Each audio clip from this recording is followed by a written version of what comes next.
Donald Trump is obviously hell-bent on trying to destroy Thomas Massie's political career. His billionaire buddies are spending upwards of $20 million in his Republican primary, as Donald Trump spends every day calling Massie a rhino and America hater on Truth Social, as he also attacks his wife. But Thomas Massie is now saying that it goes deeper than that his life is being put in harm's way by Donald Trump, that these threats have a much more sinister intention behind them. And of course they do. Donald Trump is terrified of what Thomas Massie has already exposed in the Epstein files, and what he said today has certainly sent him spiraling. It is why Massie just made a disturbing post about Epstein and how Donald Trump is attacking him. But it all begins with what he had to say about Pam Bondi and her poor performance on the Sunday shows today. I want to start with that before we get in the post, and what Massie is also talking about as it relates to Bondi's latest letter. Congressman, I would like your overall reaction to the hearing this week and Pam Bondi's performance, combativeness.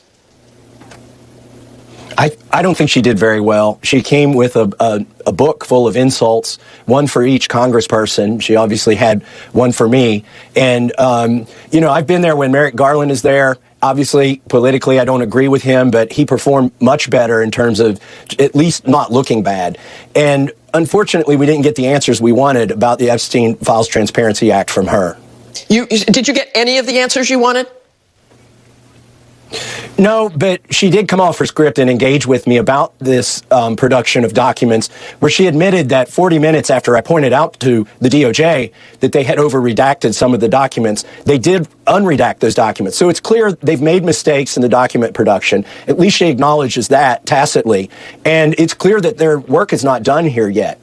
And I want to go to some of those unredacted files. You and Congressman Ro Khanna said names of some of the men who were redacted shouldn't have been redacted. They then sent that back to you, and two of them were not redacted. But on Friday, Deputy Attorney General Todd Blanche accused you and Congressman Khanna of unmasking those people, saying they had nothing to do with Epstein or Maxwell. They were from an FBI lineup years ago. What's your response to that? Well, 3 hours before Todd Blanche himself unredacted those names, I told him in an X post, which I know he read because he reposted it, that those may be men in a lineup. And then I went on TV and said those may be men in a lineup. And it was actually the DOJ who released those names, which is fine, but they omitted the context that I provided, which is these may be men in a lineup. Now, there were two men who needed to be named, one of whom has already resigned, the emirate, who's a sultan, resigned as a CEO of a very large company because we released his name. And there's another man, Leslie Wexner, I'll add him to the list with Jess Staley and Leon Black, who need to be investigated right now. They've appeared in these files.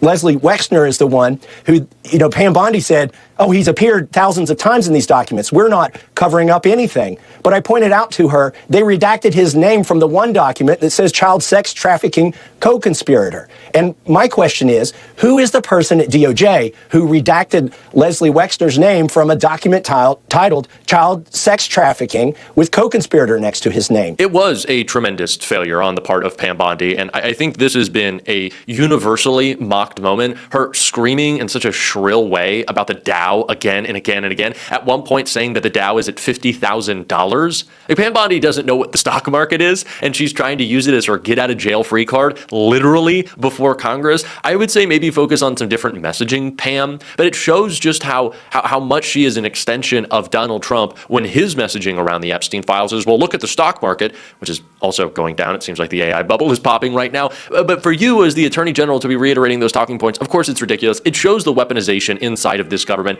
and it also shows why this post from Thomas Massie makes a lot of sense, no matter how scary it is that he actually had to say it. Now, Thomas Massie is clearly talking about how he has been very public and sharing information about Epstein when he writes, I am not suicidal, I eat healthy food, the brakes on my car and truck are in good shape, I practice good trigger discipline and never point a gun at anyone, including myself. There are no deep pools of water on my farm, and I'm a pretty good swimmer. This is just shocking that this has to be posted. The fact that Thomas Massie is trying to outwardly tell us, hey, everything's good in my life, nothing going wrong. If there's any mysterious cause for me, I got a car accident, or there was some trouble on the farm, or going up, that is an insane point that we are at. that a Republican member of Congress is trying to make it abundantly clear to everyone, if there's any mysterious circumstances going on as it relates to me, you know who it is. It is Pam Bondi, it is Kash Patel, it is Todd Blanche, and it is at the instruction of Donald Trump. There have been countless reports of members of Congress saying that they voted for a Trump bill. They didn't speak out against the administration. Any sorts of like falling in line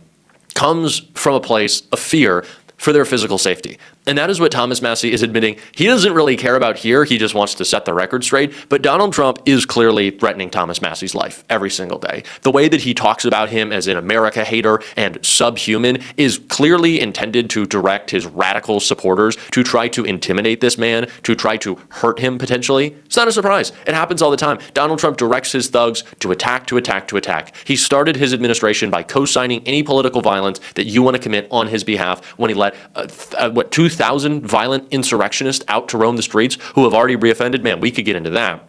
But Massie didn't stop just there, of course, on the Sunday shows, with just talking about Pam Bondi and her poor performance. He also talked about what I think might be the most damning tell and what this administration is after with their cover-up, referring to a letter that Bondi released to Congress in which she named notable celebrities or political figures or wealthy elites who were, in her words, exposed in the Epstein files. Now, we talked about this last night. Trump was named in that list of celebrities who were exposed, but so is someone like Marilyn Monroe, who died when Epstein was 9 years old. Barack Obama was as well. Jill Biden was as well. People who never met Epstein, who never had anything to do with Epstein. There's a reason why this was released. Massie talked about it here. I want to talk about it as well after we watch this clip. Yesterday, the DOJ sent Congress a letter explaining the reason for all these reactions. So you are not satisfied with that? No, they're citing deliberative process privilege in order not to release some of the documents. The problem with that is the bill that Ro Khanna and I wrote says that they must release internal memos and notes and emails about their decisions on whether to prosecute or not prosecute, whether to investigate or not investigate. It's important they follow that, because then we could find why they didn't prosecute Leslie Wexner. What was the decision tree there? And also why in 2008 they gave Jeffrey Epstein such a light sentence. And finally, I know the DOJ wants to say they're done with this document production. The problem is they've taken down documents before we were able to go over to the DOJ and look at the unredacted versions. They took down some of the most significant documents, two of them involving Virginia Giuffre's case and other things. The picture of Epstein in a room where it's got CIA written on the boxes, that's been taken down. We want to be able to look at all these files. They can't keep those documents down after they've already produced them. I want to talk to you about one of the moments in the hearing, and that is the Attorney General would not look at the Epstein survivors behind her.